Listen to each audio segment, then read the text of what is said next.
Muito boa noite. Aqui estamos mais uma vez, mais uma quinta-feira, para conversarmos sobre um tema que tem a ver nesse mês de setembro com a valorização da vida, com o Setembro Amarelo, a prevenção ao suicídio.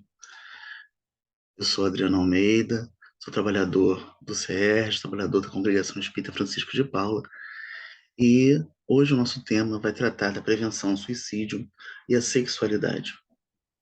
Então vamos ter uma conversa que eu espero que seja elucidativa, que elucide os nossos corações, que também console os nossos corações e que permita que cada um de nós, como espíritas, consigamos perceber o valor da vida e também termos a condição de acolher tantos e tantos espíritos que estão à nossa volta, em dúvidas, em desafios, em conflitos, que precisam da nossa doutrina para a conquista do sentido que é tão necessário para as nossas vidas. Para começar, vamos dar uma mensagem de Emmanuel no livro Vinha de Luz, capítulo 69. No serviço cristão, nem como tendo domínio sobre a herança de Deus, mas servindo de exemplo ao rebanho. Pedro, em sua primeira epístola, capítulo 5, versículo 3. Os companheiros de espiritismo cristão cabem tarefas de enormes proporções junto das almas. Preocupam-nos profundos problemas da fé, transcendentes questões da dor. Porque dão de graça o que por graça recebem, contam com a animosidade dos que vendem os dons divinos. Porque procuram a sabedoria espiritual, recebem a gratuita aversão dos que se cristalizam na pequena ciência. Porque se preparam em face da vida eterna, desligando-se do egoísmo destruidor, são categorizados como loucos pelos que se satisfazem na fantasia transitória. Quanto maior, porém, a incompreensão do mundo, mais se deverá intensificar naqueles as noções da responsabilidade. Não falamos aqui dos estudiosos, dos investigadores ou dos observadores simplesmente. Referimos-nos aos que já entenderam a grandeza do auxílio fraternal e a ele se entregaram, de coração voltado para o Cristo. Encontram-se nos círculos de uma experiência nobre demais para ser comentada. Mas a responsabilidade que lhes compete é igualmente muito grande para ser definida.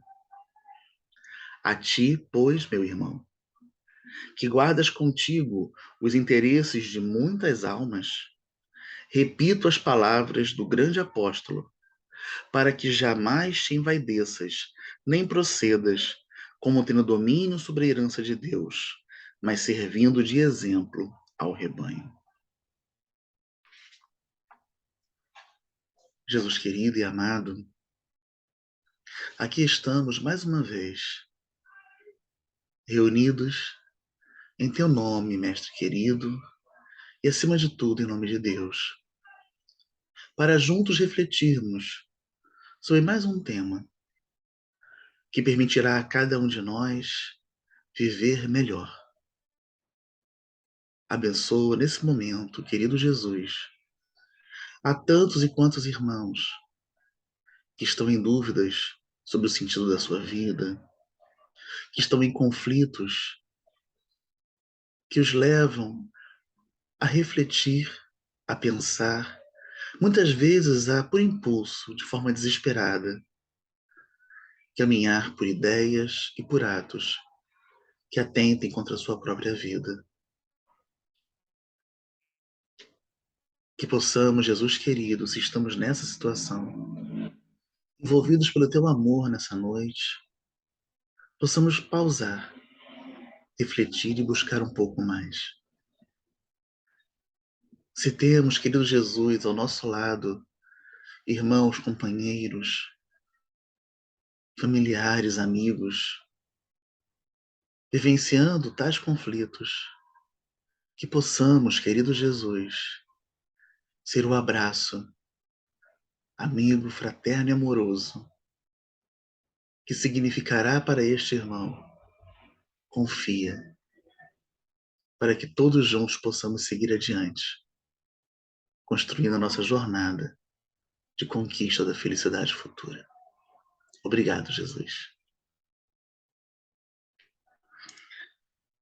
Muito bem, e vamos começar a conversar sobre o tema prevenção do suicídio e sexualidade. Para essa nossa conversa de hoje, eu resolvi que não ia trazer slides, apresentações, para que possa ser uma conversa, para que possamos juntos refletir sobre esse tema tão importante para a sociedade de hoje. É quase senso comum que o número de tentativas de suicídio vem aumentando nos últimos anos. Mas não apenas o senso comum. A literatura em sociologia, a literatura médica, vem confirmando essa situação. Nós estamos atravessando um momento grave da nossa sociedade no que diz respeito ao autocídio, ao suicídio, à ideação suicida também. E todos os estudos mostram para gente que o suicídio ele é multifatorial. O que significa isso? Que nós temos várias causas, vários fatores de risco, vários fatores associados ao suicídio.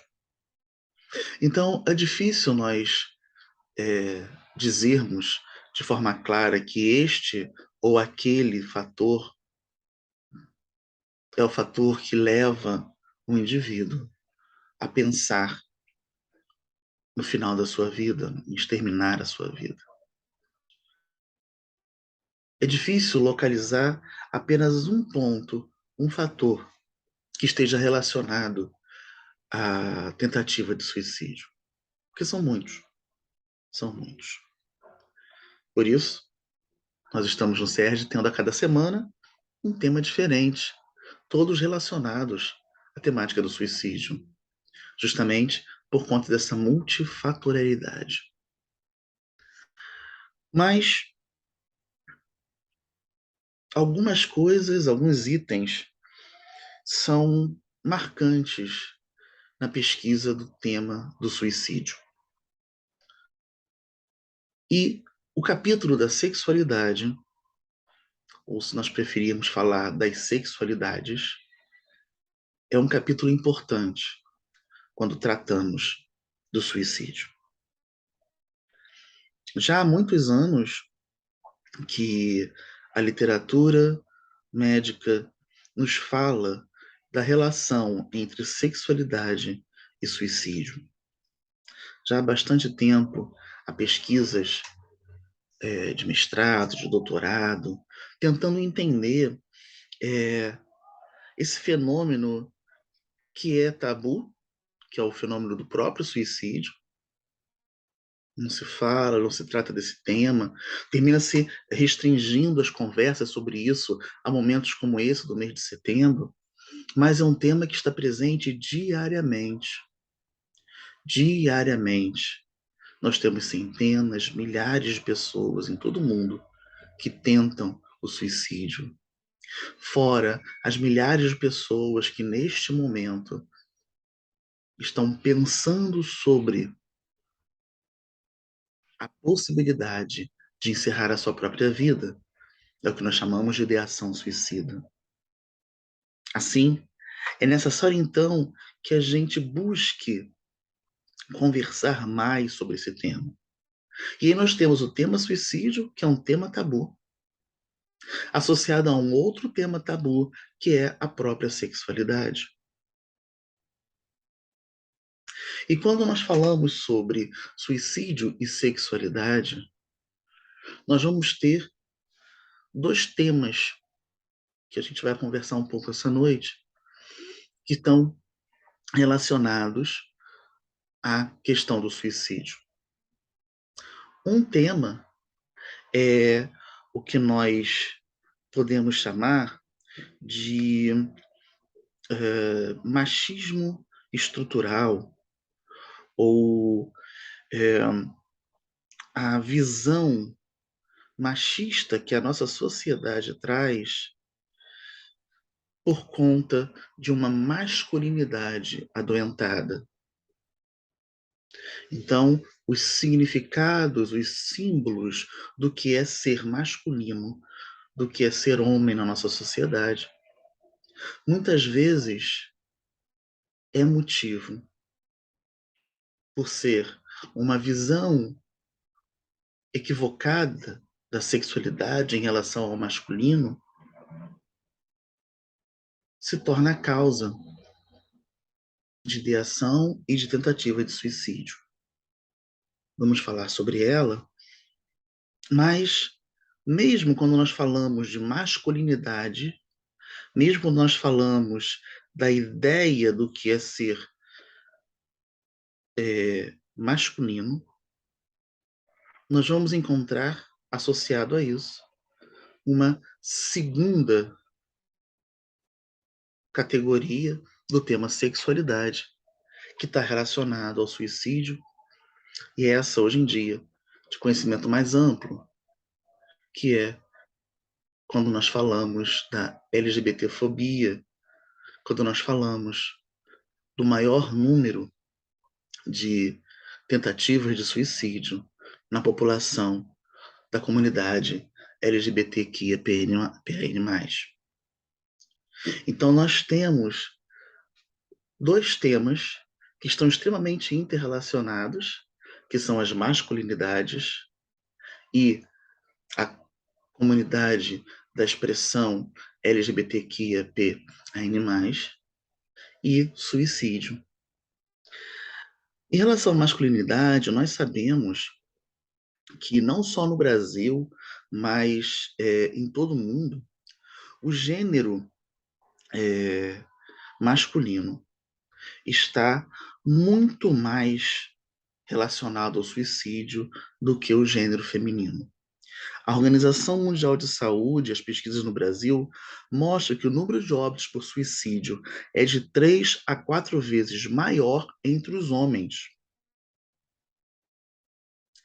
A população masculina tem 3 a 4 vezes mais óbitos por suicídio do que as mulheres. Então, esse já é um ponto que nos deve chamar a atenção. Porque estamos vendo uma diferença de gênero em relação às mortes por suicídio, isso provavelmente está relacionado à sexualidade. E mais ainda isso se reforça quando as mesmas pesquisas nos mostram que há uma prevalência de tentativas de autoextermínio maior na população chamada sexo-diversa masculina. O que é isso? São indivíduos que são homens, mas que fogem do estereótipo da heteronormatividade, da norma que a sociedade construiu de que ser homem, ser masculino, deve ser desta forma. Se eu estou diverso em relação a este modelo, isso se torna fator de risco para óbito por suicídio. Então, mais homens morrem por suicídio. E dentre esses homens, a população sexo-diversa masculina possui uma prevalência maior do que a população heterossexual. E aí é preciso nós conversarmos sobre essas questões. É preciso nós entendermos que esses temas não são temas que devem ser esquecidos no cotidiano do estudo da casa espírita. Por quê? Porque o espiritismo, ele aí está já há mais de 150 anos para nos apresentar porquês, para nos apresentar paraquês, para onde estamos caminhando, para, através das conexões que nós podemos construir entre nós espíritas e entre nós e os espíritos, podermos construir sentidos para a nossa vida que nos ajudem a atravessar os conflitos que nós tenhamos e a perceber que toda e qualquer qualidade, característica, seja ela física, psicológica, emocional, que nós possuímos, precisa ser trabalhada como uma possibilidade, como uma dádiva, como um instrumento para a evolução do espírito. E que, se nós percebemos que algum companheiro, que algum irmão ou irmã não está conseguindo se utilizar desses instrumentos na sua jornada de crescimento evolutivo espiritual, nós possamos auxiliá-lo. Auxiliá-lo através da ferramenta do amor, que nos pede acolhimento, que nos pede esclarecimento, orientação, mas uma orientação voltada para a valorização do espírito imortal que está ao nosso lado e que está construindo, desde antes de muitas encarnações anteriores, a sua própria jornada de autoiluminação e de conquista da felicidade. E todos nós, espíritos reencarnados, falando agora particularmente dos que estão agora vivendo nesse planeta, todos nós, independente do nosso sexo biológico, seja masculino ou feminino, se nós temos características físicas que nos identificam com o sexo masculino ou feminino, isso não importa. Se a nossa identidade de gênero, ou seja, a forma como nós nos vemos em relação a características que foram definidas como masculinas e femininas. Então, a minha identidade de gênero tem a ver com o que a sociedade construiu ao longo da sua história em sendo masculino ou feminino. E pode ser diverso. Por isso, população sexo diversa masculina. Então, eu posso ter um corpo, um sexo biológico compatível com o masculino. No entanto, ao me observar no espelho da vida, eu percebo que trago características emocionais, psicológicas, qualidades, formas de me relacionar com o mundo que não cabe nesse pacote do ser masculino que foi construído ao longo do tempo. Porque ser masculino, ser do gênero masculino, não significa ter pênis, ter testículo. Assim como ser feminino não significa ter útero, ter mamas volumosas. Então, quando eu me olho no espelho social, eu percebo se as minhas características de gênero são compatíveis com o sexo biológico com o qual eu nasci, ou não. Se eu tenho uma personalidade sexo concordante, ou se eu sou sexo diverso. É apenas mais uma forma de eu olhar para o espelho da vida. Ou se não é nenhuma delas.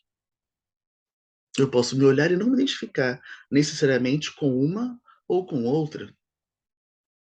Ou posso identificar com as duas em um momento uma e um momento outra.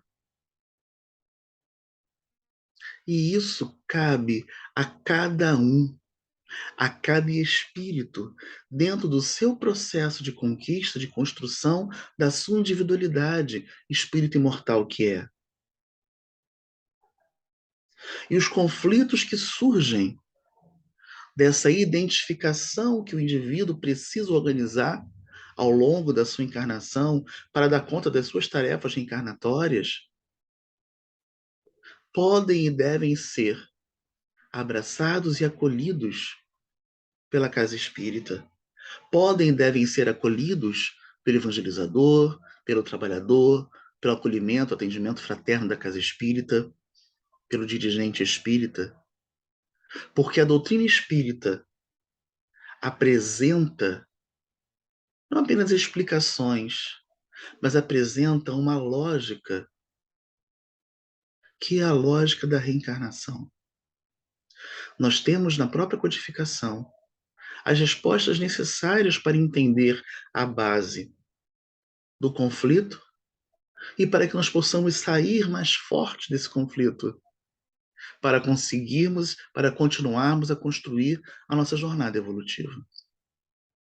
E além do gênero, falamos do sexo biológico, falamos do gênero, esse meu olhar no espelho social, temos ainda a orientação sexual, que tem a ver com o interesse sexo afetivo dos indivíduos. E eu posso ter interesse afetivo por me relacionar afetivamente com pessoas do mesmo gênero ou de outro gênero. E esta relação vai ser homo, hétero, bissexual, de acordo com o meu interesse no campo do afeto por pessoas de gênero igual, de gênero diferente ou de ambos os gêneros, podendo ainda ser, por exemplo, assexuado. Não tem interesse sexo afetivo por nenhum gênero. E nós precisamos entender com Emmanuel, lá no livro Vida e Sexo, quando ele diz que não há por que se discutir normalidade. O que é normal em relação ao campo da sexualidade? Porque nós somos espíritos. E cada um de nós é uma individualidade. E cada um de nós terá o seu conjunto de determinantes pessoais, espirituais, que vão estar relacionados também à nossa identidade de gênero, à nossa orientação sexual, e que só pertence a cada um de nós. Só pertence a cada um de nós. Veja só o que Emmanuel coloca claramente na obra Vida e Sexo. Eu fiz questão de separar alguns itens para que nós possamos entender de forma clara que os espíritos amigos já nos falam sobre isso há muito tempo. Isso não é de hoje. A gente ouve muitas vezes pessoas falando assim, porque hoje em dia, porque a internet, tudo é culpa da internet. Mas sabem quando foi publicada a primeira edição do livro Vida e Sexo, de Emmanuel, pela psicografia de Chico Xavier? 1970. E já na primeira edição do livro Vida e Sexo, Emmanuel já trazia um capítulo intitulado Homossexualidades. Numa época em que o nome que era conhecido era homossexualismo, ainda atrelado à questão da doença, atrelado à questão da discriminação. O termo homossexualidade surge muito depois, e já agora.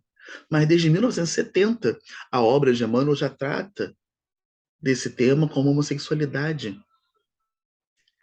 E já em 1970, Emmanuel já nos fala que nós não devemos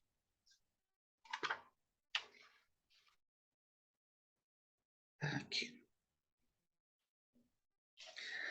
ante as questões do sexo, isso no capítulo 1 da obra, é forçoso lembrar que toda criatura traz os seus temas particulares com referência ao assunto. Atendendo à soma das qualidades adquiridas no plano na fieira das próprias reencarnações, o espírito se revela no plano físico pelas tendências que registra nos recessos do ser, tipificando-se na condição de homem ou de mulher, conforme as tarefas que lhe cabe realizar. Além disso, a individualidade, muitas vezes independentemente dos sinais morfológicos, encerra em si extensa problemática, em se tratando de vinculações e inclinações de caráter múltiplo. Então, nós temos uma obra de 1970 apresentando conceitos que apenas agora, nos últimos 15, 20 anos, já no século XXI, muitos trabalhos em psicologia vêm apresentando como conclusão. A questão do sexo é tema particular do indivíduo. A questão do sexo tem a ver com o que o indivíduo registra nos recessos do próprio ser. Numa individualidade, muitas vezes já nos fala Emmanuel, independente de sinais morfológicos, e que apresenta inclinações de caráter múltiplo. Nós espíritas temos a benesse, temos a alegria de ter a codificação, onde Kardec pergunta aos espíritos, na questão 202, o que prefere o espírito? Ser homem ou ser mulher? E a resposta é muito clara, isto pouco lhe importa. Vai depender das provas por que haja de passar. Kardec ainda pergunta, no retorno à vida corporal, mais adiante, nas questões 350 alguma coisa, tem sexo os espíritos? E a falange do Espírito de Verdade responde, não como entendeis. Então, a forma como nós entendemos sexo ao longo da história não é a forma como os espíritos se entendem. Tanto que pouco importa ser homem ou ser mulher, renascer com um sexo biológico ou com outro, não faz diferença. Sexo biológico é aquele com o qual a pessoa nasce.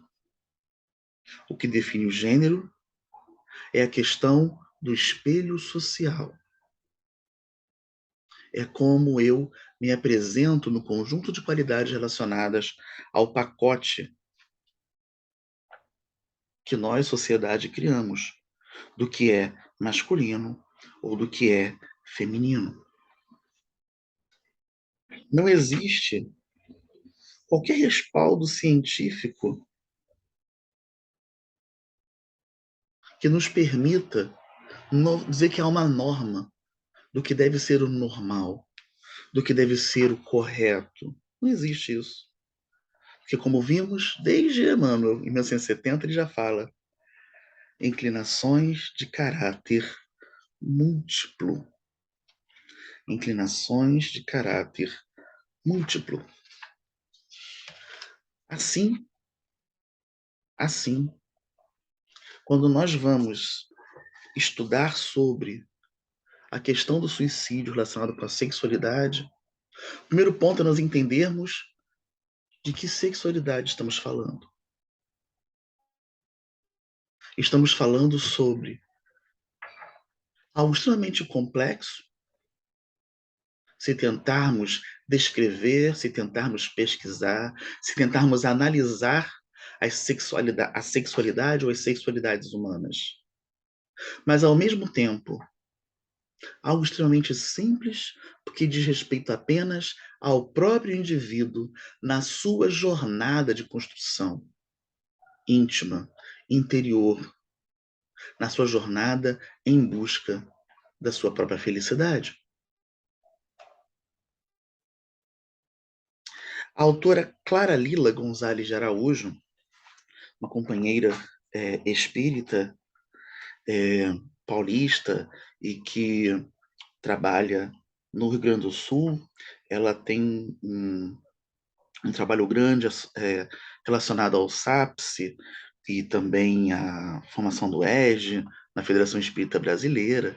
Ela tem uma obra, ela é pedagoga, ela tem uma obra maravilhosa intitulada Comportamento Suicida na Infância e na Adolescência. Conhecer para prevenir. E existe um capítulo todo dedicado à questão de gênero, às questões relacionadas à sexualidade na adolescência. E me permitam estender as considerações que ela traz, as referências que ela traz de Emmanuel e no livro Vida e Sexo, em particular, e de Kardec, para os indivíduos em qualquer idade. Porque muitas vezes um indivíduo adulto que está em conflito por conta da sua sexualidade, em conflito íntimo ou em conflito social, ele está vivenciando conflitos que não foram resolvidos desde a sua infância, desde a sua adolescência. Por conta disso, nós nos permitimos pegar a obra de Clara Lila e estender para um universo mais amplo que apenas a infância e a adolescência. E aí, então, ela traz alguns itens que são questões e que levam a necessidade de um estudo mais aprofundado sobre o assunto, porque estão relacionadas a esses conflitos que nós estamos conversando e que leva à possibilidade da ideação suicida ou da tentativa de suicídio. Primeiro, é a questão da explicação fundamental da questão das homossexualidades ou das diversas formas, vamos passar além da homossexualidade, das diversas formas daquele caráter múltiplo já estudado, já falado aqui hoje, e que tem a ver com, por exemplo, as diversas letras que hoje nomeiam a questão que estamos analisando. LGBTQIAPAN+. Por que tanta letra? Para mostrar justamente a complexidade humana, a diversidade humana. E como dizia Emmanuel já em 1970, as inclinações de caráter múltiplo relacionadas à questão da sexualidade. Durante muito tempo se buscou uma causa para isso, como se fosse um problema, como se fosse uma doença até o início da década de 80, como ainda sendo hoje em dia um problema para muitas famílias, para muitos indivíduos e, infelizmente, para muitos dirigentes espíritas. E aí eu fico em busca de uma causa. Por que será que isso está acontecendo? Por que a pessoa é diferente? Por que ela não se adequa? Por que ela, apesar de ter o sexo biológico masculino, se entende como uma mulher? Ou ela é não binária? Em um momento ela percebe um conjunto de características femininas, em outro masculinas, e assim ela se expressa. Por quê? Por quê? Por quê? E aí temos a doutrina espírita, que nos apresenta a lógica da reencarnação como dádiva divina e que vai nos mostrar que cada um de nós, independente do sexo biológico, independente da identidade de gênero, independente da orientação sexual, somos espíritos imortais conquistando a sua própria felicidade nas jornadas que estão atravessando. E cada reencarnação é um pequeno itemzinho dessa longa jornada evolutiva.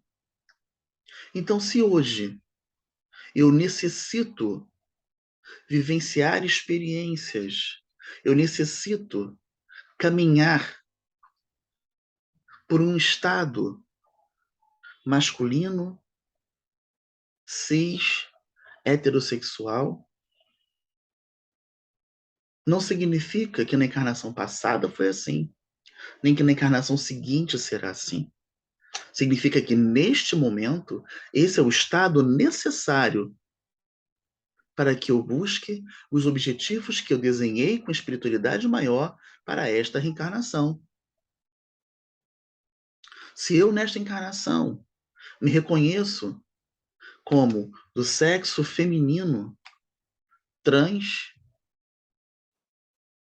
heterossexual, significa que nesta encarnação, esta é a experiência que está desenhada para eu conseguir dar conta das atribuições que eu construí junto com a espiritualidade maior, para assim acelerar o meu processo evolutivo e o meu processo de conquista da felicidade. A doutrina espírita, então, nos apresenta, se nós queremos uma causa, uma explicação, nos apresenta a lógica da reencarnação. E desde 1857 nós sabemos que a reencarnação é dádiva de Deus, faz parte do nosso processo de depuração espiritual. E para esta reencarnação, não faz a menor diferença se vivencia experiências masculinas, femininas, porque o espírito não tem sexo como nós o entendemos. Para ele pouco importa. E somos espíritos antes de sermos, antes de termos a identidade que temos nesse momento. Um segundo ponto, a questão do aumento do número de indivíduos LGBTQIA+, na sociedade. Será que está aumentando mesmo porque estamos tendo mais casos? Ou porque estamos podendo perceber de forma mais clara a diversidade de espíritos encarnados? Porque não surgiram os homossexuais quando se criou uma sigla. Não surgiram os indivíduos transexuais quando colocaram a letra T na sigla LGB, ou GLS, como era logo no início. Não. Ao longo de toda a história da humanidade, essas pessoas sempre existiram, porque nós sempre existimos, porque nós somos espíritos, fomos criados simples e ignorantes, estamos caminhando na longa fieira das reencarnações. O que ocorre é que hoje em dia nós estamos cada vez mais nos despindo das armaduras endurecidas que muito preconceito religioso, muito preconceito social construiu ao longo do tempo, definindo normas de conduta, como se todos fôssemos iguais uns aos outros. Eu não sou igual ao outro no ponto de vista físico, do ponto de vista da identidade de gênero, do ponto de vista do peso, do ponto de vista do temperamento, do ponto de vista da forma como eu lido, como eu me relaciono com o mundo. Somos diversos, somos individualidades. E se hoje nós identificamos um número maior de indivíduos sexo diversos, ou seja, fora da caixinha daquilo que nós acreditávamos que era o normal, é porque nós estamos nos permitindo olhar para o espelho social e nos apresentarmos como nós somos, como nós estamos nessa encarnação e como nós somos espíritos. Espíritos. Sem precisarmos ficar atrelados a uma ou outra definição. A discussão de gênero, ela precisa caminhar para além de normalidade versus anormalidade. E trazendo o texto que eu ia falar agora há pouco, terminei passando dele, né? A coletividade humana aprenderá gradativamente a compreender que os conceitos de normalidade e de anormalidade deixam a desejar quando se trate simplesmente de sinais morfológicos, para se erguerem como agentes mais elevados da definição da dignidade humana, uma vez que a individualidade em si exalta a vida. Isso está escrito desde 1970 na obra Vida e Sexo de Emmanuel. Ora, se na questão 202 do Livro dos Espíritos está muito claro que o espírito não tem sexo, que pouco importa para ele se vai reencarnar nesta ou daquela forma, naquele sexo morfológico ou em outro, com esta ou com outra definição de identidade, com esta ou aquela construção afetiva. E que a construção afetiva tem a ver com os determinantes para esta reencarnação. E que a identidade de gênero tem a ver com a necessidade deste momento. Nós não temos o direito de ficar discutindo normalidade e anormalidade, porque a dignidade humana, tendo em vista os múltiplos caracteres que cada um de nós possui, não possui normal e anormal. Para além disso, Emmanuel ainda nos fala de forma muito clara que a sexualidade de todos nós está em trânsito. O que significa dizer que se ora eu estou no campo da heterossexualidade, ora no campo da homossexualidade, ora no campo da identidade masculina, ora no campo da identidade feminina, ora tendo sexo masculino biológico, ora sexo feminino biológico. A nossa sexualidade está sempre em trânsito. Sempre em trânsito. Nós sempre estaremos viajando entre uma ou outra forma de expressão.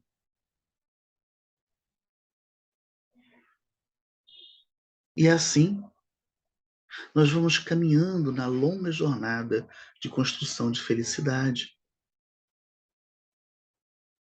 E mais ainda, Emmanuel ainda nos fala algo importantíssimo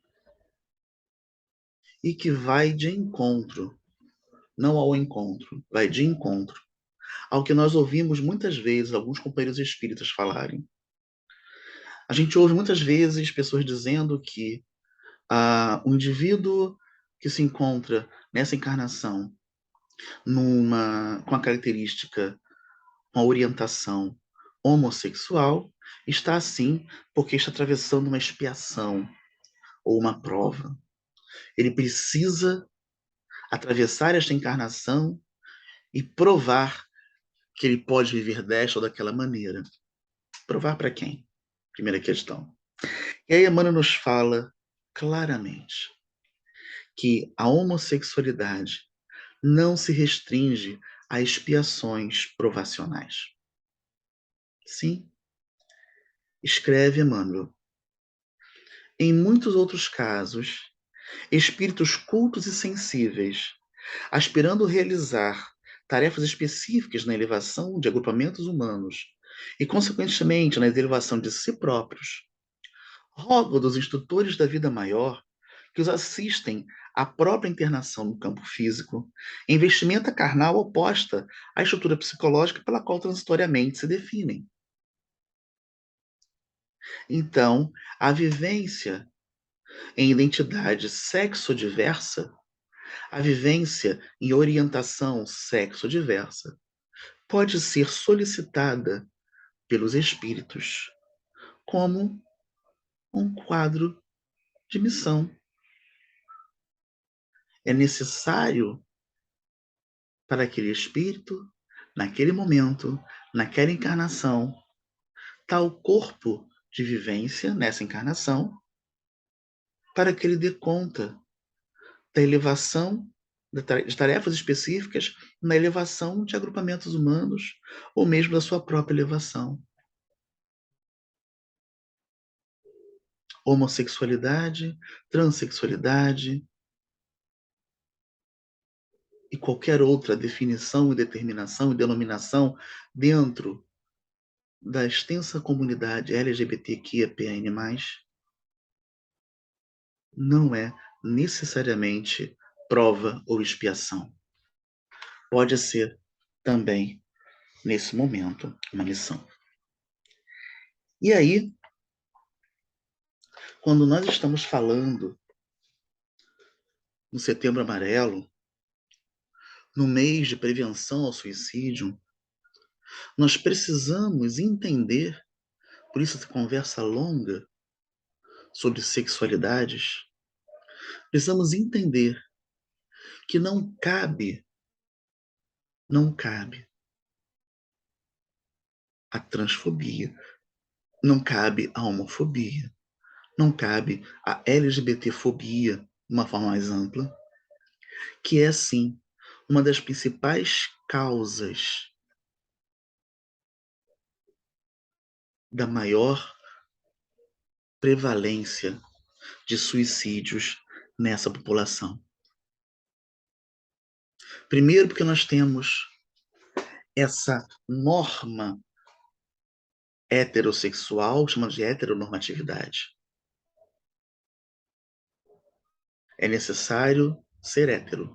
Quem disse isso? Acabamos de ver que os espíritos não nos dizem isso. Em nenhum momento.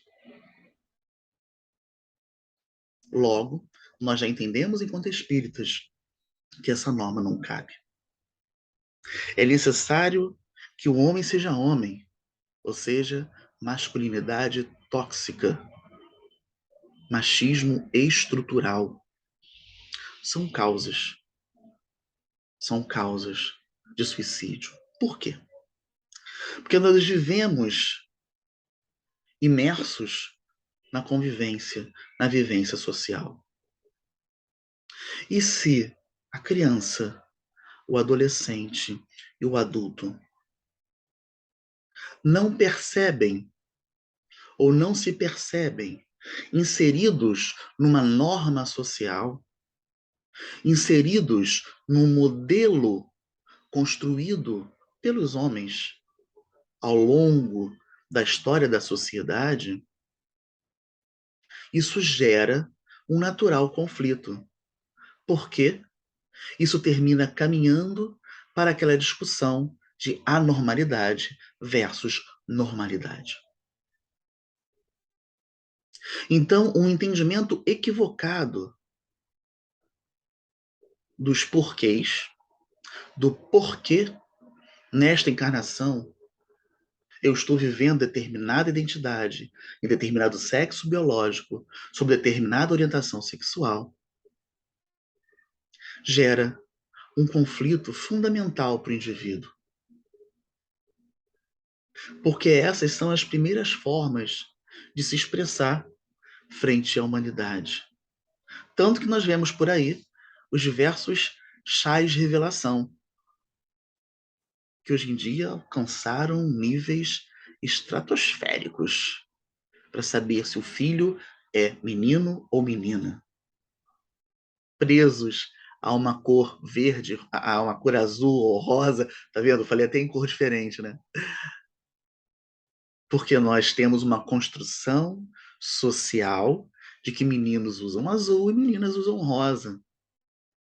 Então, nós percebemos que a nossa expressão para a sociedade já começa acrisolada, aprisionada à definição de sexo biológico. É menino ou é menina? E aí hoje gastam-se milhares de reais para nós chegarmos e apresentarmos para a família qual o sexo do bebê. Então, a nossa forma de expressão para a sociedade já começa desde antes do nascimento, ainda na vida intraútero, a ser presa nessa definição. Imaginem você esperando que saia algo rosa ou azul da bola, do balão, do bolo, enfim, dos fogos, e sai, sei lá, verde, amarelo, branco, cor de abóbora, laranja. Como é que vai ser lidar com isso? E assim, e esse é o conflito do indivíduo que cresce, possui um sexo biológico, e todos nós possuímos, e ainda existem aqueles que não possuem sexo biológico definido, mas é uma minoria, mas existem. Então, imagine um conflito mais precoce ainda, até porque isso vem associado a um conjunto de intervenções médico-cirúrgicas, porque, em geral, a falta de um sexo biológico definido vem associado a outras, vem associado a malformações físicas que precisam ser corrigidas. Então, temos um indivíduo que possui uma indefinição de sexo biológico, de sexo morfológico, e ainda tem todo um conjunto de agressões a esse corpo com objetivos de melhorar a sua saúde física, mas desde o nascimento. Imaginem o conflito que esse indivíduo já vive desde o berço. Mas se nós passarmos por aí e não tivermos questões físicas, mas ao crescer começamos a olhar para o espelho da sociedade e não nos identificar com o gênero que habitualmente a norma sincroniza com aquele sexo biológico. Se quando olhamos para nós não vemos nem rosa nem azul, vemos laranja, vemos verde, vemos amarelo. Imagine-se nessa situação. Impossível nós nos colocarmos no lugar do outro em relação a qualquer situação. E também a questão da sexualidade. Então é um conflito que, se é inerente ao espírito, ele vai acontecer desde quando aquele espírito reencarnado começa a viver o seu mundo de relação. Seja no círculo próximo da família, seja na escola, nos grupos sociais em que ele está, incluindo a casa espírita, e daí para diante.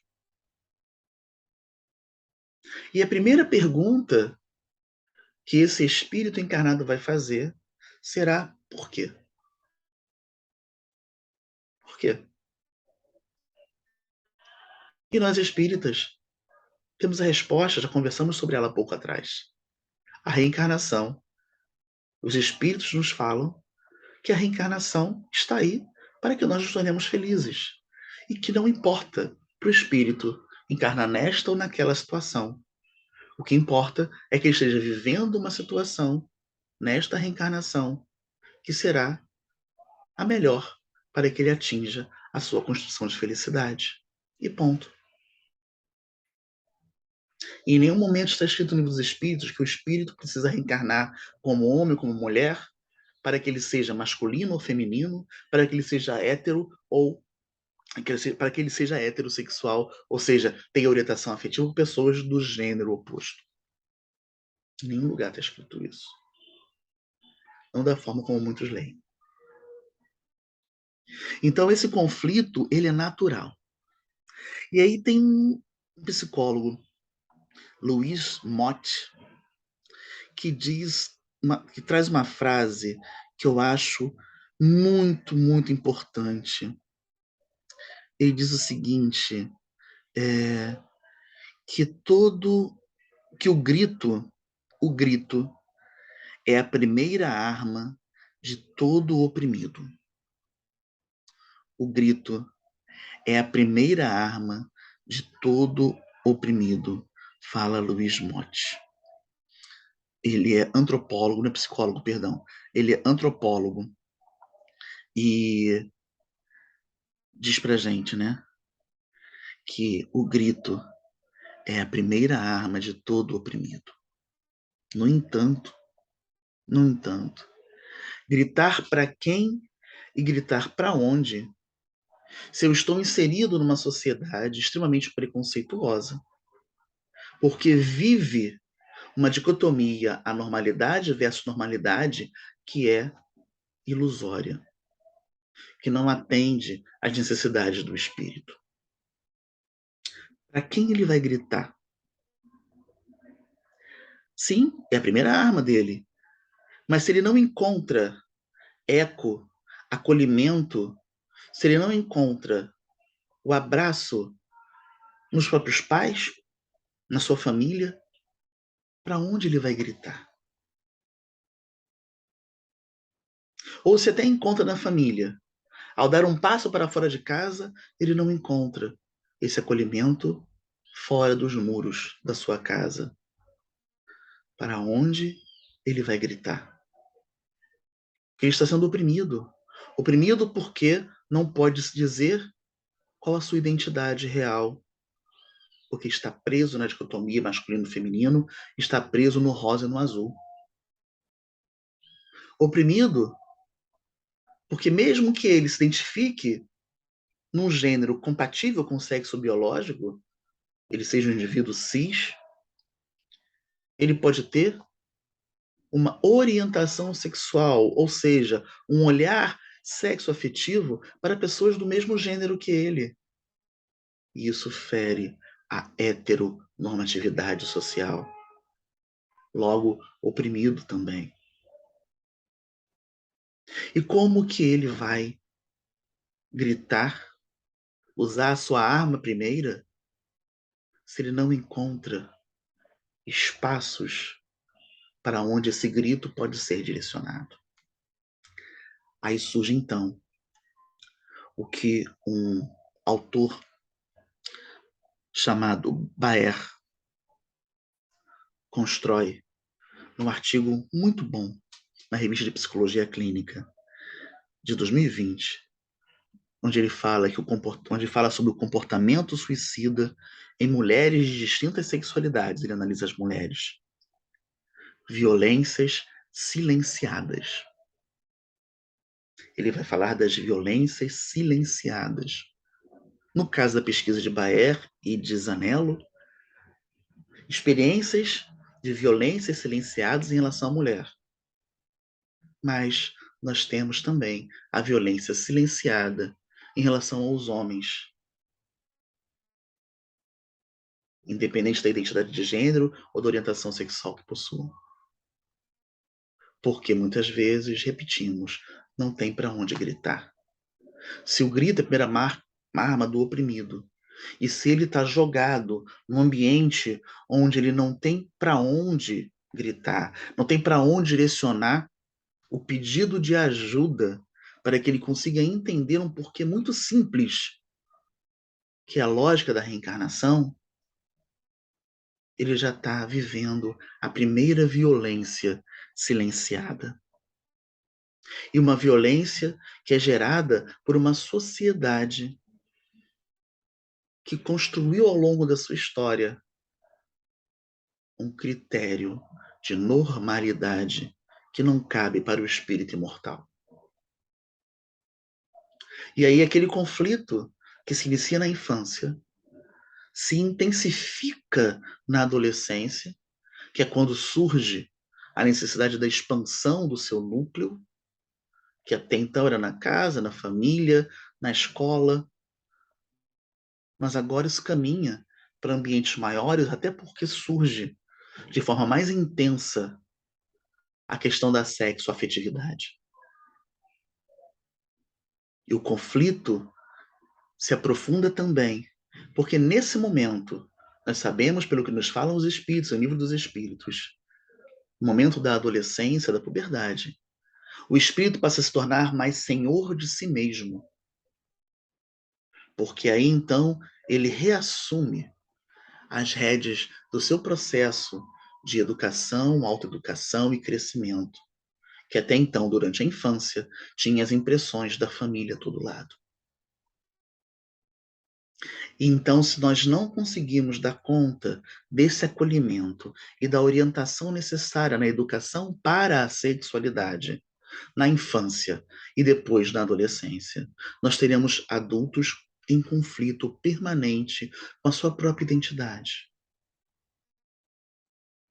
Ou por conta de sua própria identidade, na relação com o universo onde ele está inserido.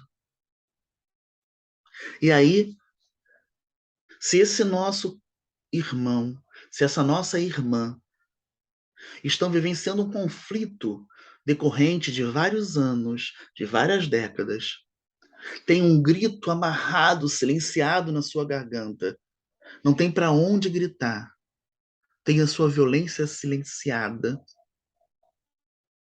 e eles não conseguem dar conta da sua jornada de construção de sentido de vida, eles muitas vezes veem como única saída abandonar a vida. Abandonar a vida. E aí, os estudos todos que tratam de suicídio e sexualidade vai nos mostrar que nós teremos uma relação muito grande entre suicídio e sexualidade, porque nós temos dificuldades em romper com a heteronormatividade. E por isso nós compramos roupa azul para os meninos. E por isso nós usamos na educação das crianças frases como o homem não chora, ou como deixa de ser menininha para os homens, ou então para as meninas já precisam se comportar como mocinhas. E vamos reforçando um conjunto de regras que intensificam essa dualidade, anormalidade versus normalidade. A falta de acolhimento, a falta de cuidado, a falta do abraço que a doutrina espírita nos obriga, porque sabemos que fora da caridade não há salvação, intensifica o silenciamento desta violência, intensifica a opressão e impede que um grito de socorro saia daqueles peitos opressos. Então, a prevenção do suicídio vai se dar em relação à sexualidade por dois caminhos. O primeiro caminho é o caminho da educação para a sexualidade. Há 30 anos atrás, quando eu comecei a evangelizar, as apostilas da FEB já traziam um item que tratava do corpo. Era necessário que o espírito, reencarnado agora no corpo da criança ou do jovem na evangelização, reconhecesse o seu corpo, valorizasse o seu corpo, entendesse que aquele corpo é veículo para que ele possa dar conta dessa sua jornada evolutiva. E é preciso, então, que ao abordar este corpo, nós abordemos também as expressões da identidade de gênero. Nós normalizemos aquilo que é dito ser anormal.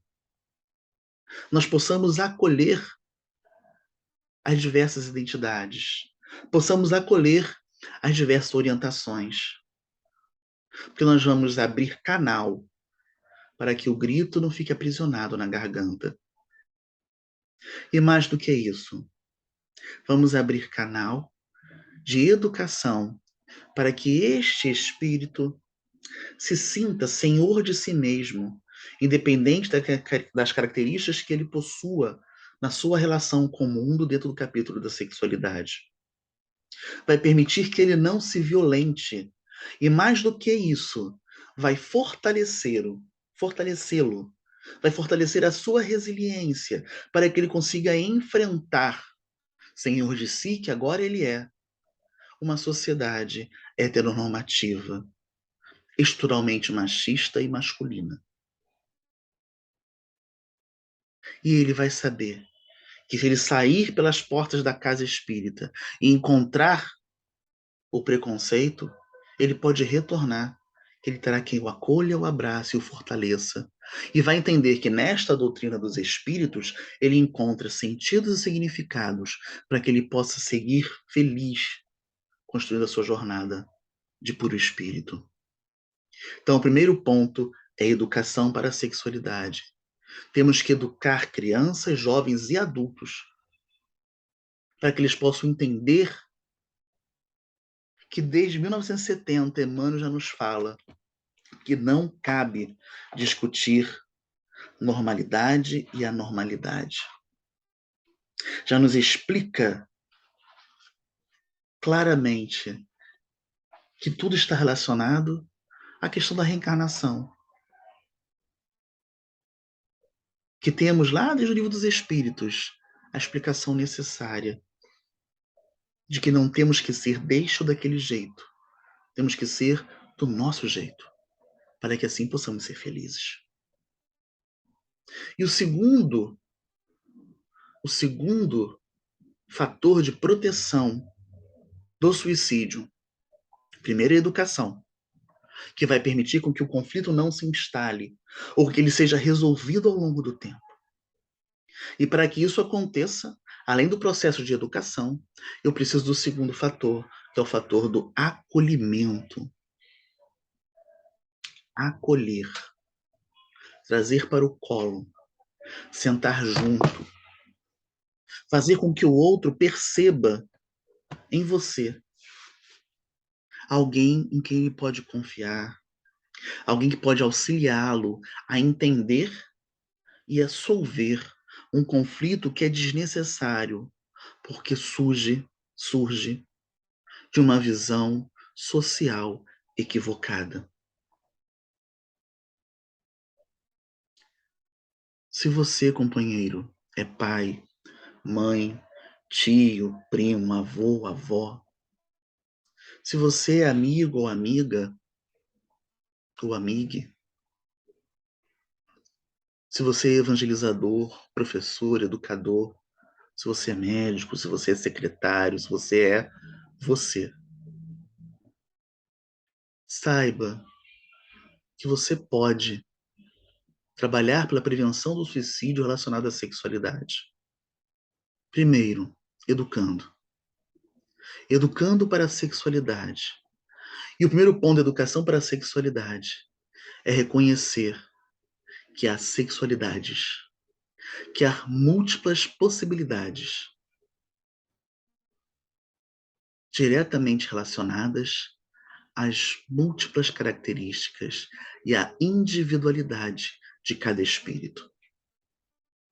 Educar para a sexualidade não é, como muitos preconceituosos dizem, ensinar a fazer sexo, porque sexualidade vai para muito além da relação sexual. Vai para a construção de identidade, vai para o entendimento de que a sexualidade está relacionada à sua vida e à sua construção de jornada. No nosso caso, enquanto espíritas, vai para a necessidade de falar da reencarnação e de estudar o Livro dos Espíritos e outras obras subsidiárias que tratam do tema, nos ajudando a não instalar em nós um conflito que não é natural, um conflito que não é de Deus, como alguns colocam, um conflito que pertence à sociedade, ou à forma como a sociedade vê a vida. Nós espíritas somos livres pensadores, como diz Kardec. Temos liberdade de consciência, como afirma Allan Kardec. E por isso precisamos entender, estudar e educar os nossos jovens, as nossas crianças e os adultos também para isso, porque muitos vivem o conflito na idade adulta, porque não tiveram isso solucionado ao longo da sua vida. E cabe a nós espíritas prevenir o suicídio relacionado à sexualidade pelo acolhimento de todo e qualquer irmão e irmã que esteja próximo de nós ou que bata à nossa porta. Porque nós trazemos um conhecimento que liberta, um conhecimento que previne. Eu queria encerrar essa nossa conversa da noite de hoje com um parágrafo de Joana de Ângeles no livro Momentos de Saúde e de Consciência. No capítulo em que ela fala amor acima de tudo, ela encerra da seguinte forma: eu queria compartilhar com cada um daqueles que nesse momento tem passando pela sua mente a ideia do suicídio, ou daqueles espíritos que estão acompanhando essa nossa conversa e que optaram pelo suicídio. Queria dividir e compartilhar com todos vocês que têm ao seu lado companheiros que, por conta dos conflitos relacionados à sexualidade, podem passar pela ideação suicida ou pela tentativa de suicídio. Qual é o grande remédio? E Joana de Ângeles encerra o capítulo assim: amar-se é maneira de aprimorar-se em espírito, em emoção e em corpo. Sem nenhum desprezo por qualquer componente do conjunto harmônico que és, ama-te, lutando com tenacidade para te superares cada dia mais, estabelecendo novas diretrizes e alvos promissores que lograrás, sendo generoso, ativo e perseverante no bem em relação a ti mesmo. Ama-te, companheiro. Ama-te, companheira. Ensine aqueles companheiros que estão em conflito que o passo 1 é amar-se. E só cada um de nós pode nos amar como nós nos amamos. Por isso, devemos amar ao próximo como a nós mesmos. Eu quero agradecer a essa pouco mais de 1 hora de conversa, esperando que nós tenhamos tido a possibilidade de atingir os corações que nesse momento necessitam desse abraço carinhoso. Sinto nesse momento esse abraço carinhoso, essa acolhida generosa. E lembrem-se, amem-se, amem-se, amem-se. Vamos fazer a nossa prece para encerrar a noite de hoje. Pai, só temos a agradecer essa noite. Obrigado, Pai amado. Obrigado pelos espíritos amigos que nos trazem tantas páginas de esclarecimento. Obrigado, Pai, pela bênção da reencarnação. Obrigado, Pai, por cada um de nós sermos nós mesmos nessa longa jornada. E que possamos amanhã sermos melhores do que hoje. E que possamos amanhã estarmos mais felizes do que hoje. Graças a Deus. Uma ótima noite a todos vocês.